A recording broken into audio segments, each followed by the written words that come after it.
Tapi itu ternyata kalau kita dalam kondisi sekarang masih sehat dan produktif, bisa kita cegah. Dikunci pengeluarannya, tapi juga belajar proteksi dan investasi penting. Wah, punya portofolio gitu. Terus gajinya nggak ada kak, penghasilan bisa unlimited gitu ya. Tapi kan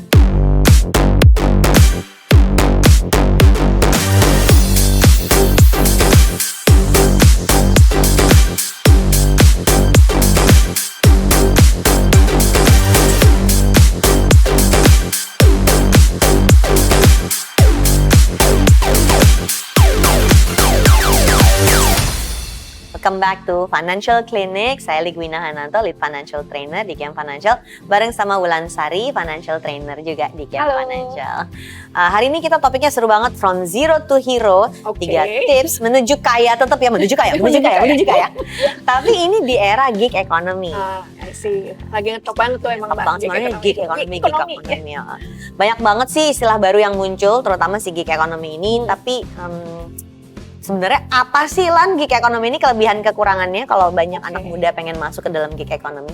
Kalau gig economy sendiri ini kan berarti kayak pekerjaan yang jangka pendek gitu ya Mbak ya. Maksudnya memang bukan kerja tetap yang jadi nggak kerja jadi karyawan kan sebenarnya. Jadi memang kayak project based gitu kan. Nah berarti kalau kayak gitu memang kelebihannya adalah waktunya fleksibel.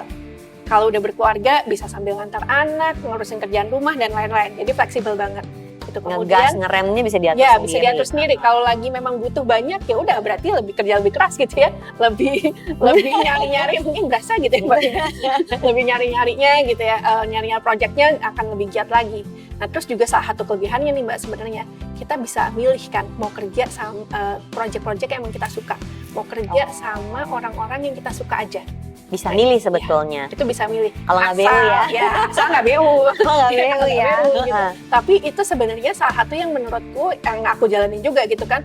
Ya blessing in disguise-nya gitu. Kalau aku nggak nyaman sama orangnya ya udah deh. Ya udah nggak usah. Nggak rezeki aja ngomong sama dia. Tapi jadi kayak butuh ngatur kalender dengan sangat teratur nggak sih? Karena waktunya kan tetap cuma 24 jam dalam sehari, 7 hari seminggu. Jadi harus lebih ketat ngatur kalendernya memang. Jadi untuk memastikan kita juga jadi nggak kerja terus gitu kan. Karena walaupun fleksibel tapi bisa jadi malah jadi kerjanya lebih sibuk daripada orang yang kantoran loh. Iya. Gitu ya di salah satu. Ada temen aku penulis yang kalau ada yang kontak dia untuk bikin tulisan, minggu ini udah habis slotnya, dia bilang gitu. Jadi yang dijual tuh waktunya ternyata ya. Waktunya, karena itu yang kayaknya memang paling susah. Sekarang kalau misalnya udah mulai tertarik nih sama gig economy, terus dia pengen masuk ke gig economy, apa langkah awal yang mesti disiapin? Oke. Kalau langkah awalnya sih yang jelas cari peluangnya gitu ya. Maksudnya orang-orang mengenal kamu sebagai orang yang jago apa sih? Kebisaannya apa? Iya, kebisaannya apa? Kamu harus kenali dulu gitu ya. Jangan ujuk-ujuk kamu, oh ya udah aku pokoknya pengen jago ini terus ditekunin ya bisa aja sih. Tapi akan lebih mudah kalau kamu memang sudah ada minat atau bakat atau yang dikenal orang-orang dari situ. Habis itu diasah skillnya benar-benar sampai level dewa gitu, udah mungkin jago banget deh gitu sampai orang-orang kenal gitu. Makanya lebih mudah kan kalau memang kamu udah dikenal sebagai itu, jadi tinggal diasah lagi. Habis itu cari diferensiasinya. Kira-kira kamu dikenalnya apa sih gitu? Yang membedakan sama orang lain tuh apa gitu? Kelebihannya apa misalnya? Oh kalau sama dia nih akan lebih friendly, nyaman gitu. Atau misalnya, oh kalau sama dia pasti cepet nih ngerjainnya gitu. Karena dia memang benar-benar memperhatikan waktu. Aku ada temen yang graphic designer ya, terus dia memang spesialisasinya untuk UMKM. Nah benar-benar spesifik gitu ya, cari niche-nya gitu. Kenapa? Dia bilang duitnya lancar, dia bilang gitu. Nah itu ini menarik. Jadi dia udah kenal banget sama audiensnya dia, targetnya dia seperti apa. Jadi cari peluangnya gitu ya. Sama ya itu tadi Mbak, kalau misalnya memang mau jualnya ke UMKM, berarti kita harus ngebangun portfolio project yang sesuai gitu kan. Jadi kalau UMKM mungkin awal-awal jadinya gratis dulu, atau misalnya kerjasama jadi dibayar barang atau apa, barter promosi, nggak apa-apa kalau di awal lagi merintis gitu. Tapi itu jangan lupa barternya itu mikirnya long term sehingga dijadiin portofolio project kita. Nah, jadi, masuk ke portofolio itu gimana caranya dong biar orang tahu, kan tadi udah punya kebiasaan. Untuk orang terdekat udah tahulah dia jagoan apa. Tapi kan pembeli kita bukan orang terdekat ya. Publik di luar sana dong. Cuma orang terdekat ya, nggak bisa sustain bisnisnya. Karena gig economy ini sangat dekat dengan dunia digital, gimana caranya buat kita memperkenalkan diri di dunia digital? Setahu aku sih Wulan juga nggak senang-senang amat main media sosial. Jadi aku tampil gitu ya di media sosial. Kamu kan enggak. Aku bahkan kalau ngajar gitu diminta sharing IG ya, tapi aku jarang posting gitu ya. Nah, jadi jangan ditiru ya teman-teman ya. Jadi kalau memang mau gig ekonomi yang serius, yang memang benar-benar ini jadi apa ya? Itu harus ada jadi sumber income, harus karena tadi kan personal branding, betul. Portofolio tadi. Betul, mau bangun portofolio berarti kan orang kalau zaman sekarang lihat dari mana lagi? Dari media sosial. Gitu kan. Jadi memang kita harus membangun personal branding itu dengan kuat di berbagai media sosial. Bagaimana dengan orang-orang yang memang kan ada ya yang introvert kah atau memang nggak banci tampil emang enggak. Aku juga walaupun sedang ngajar aku introvert sebenarnya gitu ya. Nggak suka untuk menampilkan persona diri. Betul. Apa yang harus dilakukan kalau udah kayak gini? Karena kalau misalnya kayak aku gitu memang nggak nyaman aja gitu. Nah itu aku pernah dengar gitu, pernah dikasih masukan gimana nih kalau aku mau lebih serius untuk menjalankan personal branding tapi nggak mau data pribadi atau kehidupan sehari-hari terlalu terekspos. Ya udah berarti fokus ke kontennya, nggak perlu ada muka kita muncul, nggak perlu ada benar-benar media sosial yang menunjukkan portofolio pun bisa dilakukan. Bisa mungkin followernya nggak ratus ribu, tapi storytellingnya itu yang penting. Gitu. Tapi itu paling nggak kalau klien mau lihat ada di sini ada loh, di situ. Bisa kelihatan. Jadi memang tetap perlu itu tadi bikin portofolio project yang benar ya. Ini etalasinya, displayingnya itu harus ada dan sekarang nggak bisa cuma di satu media sosial aja kan Mbak. Lengkap guys. Ya, harus udah Instagram. Ya terus sekarang, aduh yang aku punya sih akun TikTok gitu ya. Tapi nggak aktif gitu. Bingung mulainya dari mana. Terus di YouTube juga. Jadi kalau sekarang yang aku lihat gitu ya orang-orang yang membangun personal brandingnya mereka itu ya ada presence-nya di berbagai media sosial, Instagram, YouTube, TikTok, Spotify gitu ya untuk podcast dan lain-lain. Jadi memang harus mau membuat konten dan rajin, dan itu bukan pekerjaan yang gampang gitu ya. Tapi kalau memang mau sukses di gig ekonomi ya memang mau nggak mau harus seperti itu. Oke, tadi kan Ulan bilang gig ekonomi ini project base. Ya. Kadang ada, kadang enggak, tergantung angin dong Lan ya. Ibaratnya kayak jualan kue lebaran, kalau lagi nggak musim lebaran nggak laku udah dia cuma gitu. lebaran sama Natalan ya. Pakai sinja sekarang. Tapi jadi akhirnya gig ekonomi ini berarti banyak juga para pekerjanya yang rentan nggak stabil income-nya. Jadi kayaknya ada satu lagi yang mesti kita bahas. Apa caranya supaya mereka nggak boncos setiap bulan? Oke, jadi ngelolanya gimana? Pengelolaan keuangan. Ya, karena benar tadi ya. Tadi kita ngomongin enak-enaknya gitu ya, bisa bilang kerjaan dan lain-lain. Punya portofolio gitu. Terus gajinya nggak ada Kak. Penghasilan bisa unlimited gitu ya. Tapi kan itu tadi nggak tetap, bisa unlimited tapi bisa nggak ada loh. Tapi gitu pengeluaran kan? jalan terus bisa mau jadi beli rumah, ada, cicilan jadi tetap jalan, nggak ada mau benefit, sekolah anak, nggak ada benefit. asuransi kesehatan dan lain-lain, harus sendiri gitu. Jadi gimana nih ngelolanya supaya lebih benar? Salah satu yang bisa kita lakukan yang pertama itu punya rekening penampungan Mbak. Jadi satu, kita kunci dulu nih pengeluaran bulanan minimalnya, ada angkanya ya. Pengeluaran bulanan minimal berapa gitu ya. Abis itu kita punya rekening penampungan. Jadi semua dari project masuk ke situ, karena jumlahnya nggak tahu berapa setiap bulan. Nah, terus kita gajian dari rekening penampungan itu gitu. Jadi tetap gajian. Ya karyawan ya punya bisnis. Betul. Ya udah gig ekonomi tetap butuh stabilitas gaji itu. Dan itu yang kadang-kadang kita lupain. Maksudnya jangan sampai nih karena kebiasaan fluktuatif, bulan ini habis 20 juta, bulan depan tahu-tahu cuma ada 5 juta, pusing sendiri kan. Makanya bikin rekening penampungan. Kecuali memang kamu fleksibel banget, bulan ini bisa 20, bulan ini bisa 5, aku nggak masalah. Kalau memang kayak gitu ya udah gitu ya, tapi kan kayak jarang. Apalagi kalau punya tanggungan. Listrik mati terus, nggak boleh pasang AC bulan ini karena penghasilannya nggak bisa gitu. Ada loh yang kayak gitu sampai kayak, ya udah deh aku ini nggak ada penghasilan, apa aku matiin AC aja ya semua. Oh no. Gimana di Jakarta matiin AC seharian kayaknya ya gitu. Ya bisa sih, tapi perjuangannya agak lebih berat ya. Benar. Oke, jadi satu punya rekening penampungan, semua penghasilan dari gig ini masuk ke dalam satu rekening itu. Terus kita membiasakan diri gajian, kayak orang gajian aja ya. Misalnya ngambil pengeluarannya harus dikunci. Gitu, misalnya 5 juta apa 10 juta, ngambillah setiap bulan dari situ, maka si saldo di rekening penampungan ini bisa diatur. Apalagi lah yang mesti disiapin kalau gitu. Tadi karena kan kita nggak punya proteksi ya Mbak ya, nggak punya asuransi. Yang kayak gini-gini tuh beli sendiri berarti ya. Jadi kayak proteksinya berarti harus nyiapin sendiri kan. Kayak waktu aku keputusan waktu mulai aku gig ekonomi, akhirnya terlibat di gig ekonomi atau yang project based kayak gini, itu udah 2010. Waktu itu aku resign dari full time job, dan saat itu hal pertama yang aku pikirkan adalah aku harus belajar keuangan yang lebih benar. Kenapa? Karena suamiku wirausaha. Kalau aku juga jadi project dua-duanya based, ekonomi gawat, nggak berpenghasilan tetap. Jadi Makanya penting banget waktu itu begitu belajar gitu ya. Waktu itu belajarnya di QM gitu ya. Waktu itu belajarnya di QM. alumni gitu ya. alumni yang jadi trainer tahu. Gitu. Awalnya dari situ terus ngerasa, wah gila ini ilmunya sayang banget kalau nggak dimanfaatin, kalau nggak disebarin ke lebih banyak orang gitu ya. Nah abis itu jadinya aku belajar waktu itu kan tentang 2 hal, proteksi sama investasi.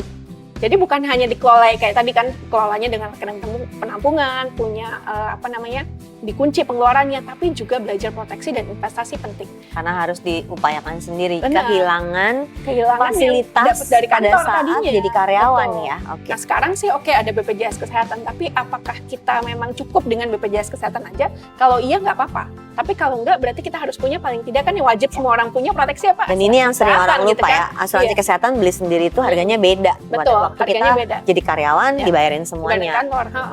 Nah itu asuransi kesehatan, sama mungkin yang jadi jauh lebih penting lagi adalah asuransi jiwa. Untuk di gig ekonomi. Karena kan kalau di kantoran gitu ya, memang sih kalau misalnya lebih Suka ada pasti asuransi gitu ya. kecelakaan pun Betul. ada dari kantor ya. Ada asuransi kecelakaan, ada yang lain. Nah ini Belum kalau dana misalnya- pensiun. Wah, kita belum bahas itu. belum sampai dana pensiun gitu, makanya ngomongin investasi nanti. Tapi kalau untuk proteksi itu jadi penting banget untuk kita lihat apa aja yang perlu nih, termasuk bahkan sesimpel kayak punya mobil, punya motor, ada asuransinya nggak gitu, dicek Oke. dulu gitu, kayak gitu itu penting. Ah, Yang berikutnya investasi itu sih Mbak, untuk Ya. supaya pensiunnya bisa tetap sejahtera juga gitu ya. Kadang tuh orang kayak, kantoran. I live for today gitu Iya, ya. iya. Ketika hidup di gig economy itu I live for today. Banyak kok penghasilan gue. Iya benar, benar sekarang. Gitu. Apakah Nanti masih lagi bisa? seasonnya turun, sepi banget. Seperti Terus makanya kita sering kan ketemu cerita artis zaman dulu terkenal, Iya. sekarang nggak punya uang. Ya karena memang masa panennya beda Iya. sama yang jadi Bahkan karyawan. sakit-sakitan nggak bisa berobat, Iya. mungkin bahkan nggak punya BPJS, nggak punya Ya, asuransi dan kesehatan. sulit, kasihan, Iya. sedih. Tapi itu ternyata kalau kita dalam kondisi sekarang masih sehat dan produktif bisa kita cegah Iya. gitu ya basically. Gig economy ini membuka banyak peluang. Benar. Tapi yang aku khawatir tuh gini, kan jadi tren ya. Iya. Oh, aku mau gig, Lagi aku mau aku gig mau gitu ya. pokoknya sambil side income gitu-gitu Iya. ya. Jadi Which is nice, tapi orang kaya apa sih yang bisa? Apakah semua orang bisa ride wave-nya gig economy atau memang orang-orang tertentu aja kayak kalau dia sandwich generation banyak tanggungan gimana? itu agak berat sih Mbak. Kalau sebenarnya kalau gig ekonomi ini yang sekarang terkenal, yang mudah mungkin untuk transisi ke gig ekonomi, yang di sektor digital sama kreatif, kerja kreatif, Oke. kerja digital, karena memang secara alamiah banyak pekerjaan yang memungkinkan untuk short term project seperti Jadi itu. panennya banyak. Iya banyak Nah. gitu, bisa pendek-pendek gitu. Nah tetapi kalau dia adalah sandwich generation jadi berat kan? Kenapa? Karena tadi pengeluaran minimalnya itu mungkin nggak bisa minimal Nggak bisa banget, dikunci gitu kan? Nggak bisa seperti dikunci biasa. seperti biasa. Ada banyak sekali faktor-faktor yang kita harus pertimbangkan kalau kita jadi sandwich generation. Anak-anak gimana, orang tua gimana, keluarga besar mungkin bagaimana. Nah itu yang jadinya mungkin harus dipikirkan. Perlu pintu lebih dari satu nggak sih kayaknya kalau gig Nah, kalau economy? gig ekonomi kan betul harus punya pintu banyak, tapi yang mungkin harus ditambahin kalau jadi sandwich generation, ada kerjaan yang sifatnya agak jangka panjang. Jadi nggak cuma misalnya, oh ini sebulan, 2 bulan, tapi ada nggak yang bisa kontrak tahunan atau 2 tahun, ada nggak yang seperti itu? Kasarnya gini deh, artis sinetron yang kejar Iya, iya, tayang benar-benar. itu kontrak Mungkin tadinya tahunannya. nggak mau gitu, tahu-tahu Tapi jadi di sandwich TV generation. aja, film-film aja tuh yang satu-satu, Iya, misalnya gitu. Karena kebutuhan, maka Jadi dia bawa stripping, memilih. Nah, ini sinetron. contoh ya, Iya, contoh ya. Aku kan nggak tahu yang lain kayak apa. Iya. Gig ekonomi lain mungkin ada yang punya kontrak kerja 3 tahun sama Iya. sebuah perusahaan sebagai desainer. Benar. Jadi dipakai terus, tapi Dan dia mungkin punya kayak job-job gitu. yang lain gitu ya. Jadi bisa sekarang udah possible sih. Maksudnya aku sendiri juga mengalami gitu. Iya, Maksudnya berubah ada- ya. Jadi berubah, betul, marketnya market juga berubah. Dan saat ini karena memang ya apalagi sejak pandemi gitu ya, perusahaan juga mau nggak mau mulai mencari pekerja-pekerja yang seperti itu gitu, yang pekerjaan non tradisional, bukan hanya full time job aja, tapi Ya. mereka sudah mencari pekerja-pekerja yang memang memungkinkan Ya. segi ekonomi. Aku pernah loh datang ke ini sebelum pandemi ya, aku datang ke HR conference di Ya. Singapura dan ada salah satu stage yang memang pembahasannya tentang gig economy. ekonomi, Spesifiknya betul. ini HR loh. Ya. Jadi Sifatnya isinya kan HR gitu. isinya kan Corporate berarti HR gitu corporate kan, iya, HR, perusahaan perusahaan-perusahaan besar Iya. yang tradisinya selalu karyawan Full itu time. ya kerja full Iya, time, full time. 9 to 5, di cover semua. Ya. Tapi ternyata tema gig economy itu dibahas spesifik, HR pada dengerin karena memang mereka melihat udah ada pekerjaan-pekerjaan yang ini sih nggak usah orang kerjaan Betul. full time, bebasin aja, Dan selain diberikan itu, Mbak, kepada gig economy. Selain dari sisi pekerjaannya, talentnya juga mereka mencari non-traditional talent, bahkan dengan orang-orang yang ini sebenarnya skillnya bagus, kita butuh skill ini, tapi orangnya nggak ada di market tradisional yang mau kerja full time. ya makanya mereka mau nggak mau harus embracing si gig economy ini. Peluangnya udah berubah Iya, banget ya, udah berubah ternyata banget sekarang, marketnya iya. udah beda, Betul. peluangnya udah berubah, tapi cara kerja talentnya juga Nah. udah nggak sama. Itu tadi tentang gig economy, seru banget. Jadi yang perlu kita pelajari itu ada 3 tadi tipsnya. Pertama adalah asah skill dulu, karena biar gimana juga yang mau dijual apa Iya. sih ya. Jadi Kemampuan kamu harus di harus level jago. dewa.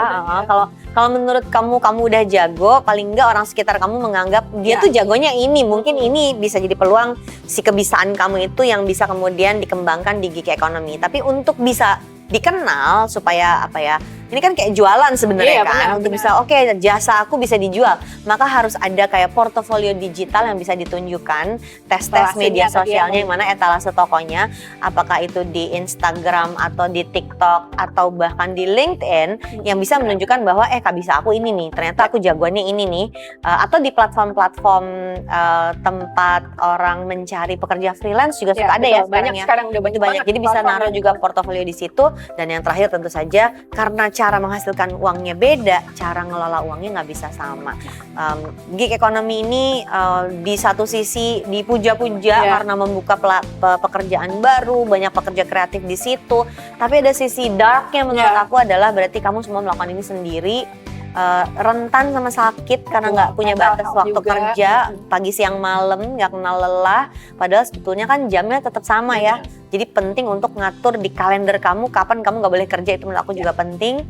Dan tentu saja artinya ngatur uangnya, jangan lupa kamu tetap harus gajian. Iya, tetap harus gajian tadi ya pakai rekening Ya, penampungan. ada rekening penampungan, terima uang dari gignya di situ, terus nanti setiap bulan kayak orang gajian aja, kamu ngambil uang yang tetap untuk dipakai sehari-hari. Karena ternyata manusia butuh pola, termasuk kita juga butuh pola penghasilan pengeluaran kayak apa. Ketika penghasilannya nggak jelas, jangan sampai pengeluarannya Iya. nggak jelas juga. Oke, terima kasih udah ngobrol bareng di Financial Clinic. Saya Ligwina Hananto dan juga Wulan Sari. Kita pamit dulu. Tolong share dan tag ke teman-teman kamu yang memang jagoan kerja di gig economy supaya mereka juga makin jagoan.